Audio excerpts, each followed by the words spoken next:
کی تھیں لوگوں کی ہدایت کے لیے، اور پھر قرآن جو حق اور باطل کو الگ الگ کر دینے والا ہے نازل کیا۔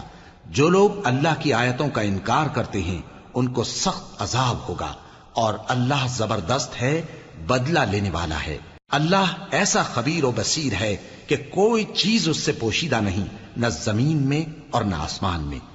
وہی تو ہے جو ماں کے پیٹ میں جیسی چاہتا ہے تمہاری صورتیں بناتا ہے، اس غالب حکمت والے کے سوا کوئی عبادت کے لائق نہیں۔ اے پیغمبر، وہی تو ہے جس نے تم پر یہ کتاب نازل کی جس کی بعض آیتیں محکم ہیں اور وہی اصل کتاب ہیں، اور بعض دوسری متشابہ ہیں۔ تو جن لوگوں کے دلوں میں کجی ہے وہ متشابہات کا اتباع کرتے ہیں تاکہ فتنہ برپا کریں اور مراد اصلی کا پتہ لگائیں، حالانکہ مراد اصلی اللہ کے سوا کوئی نہیں جانتا۔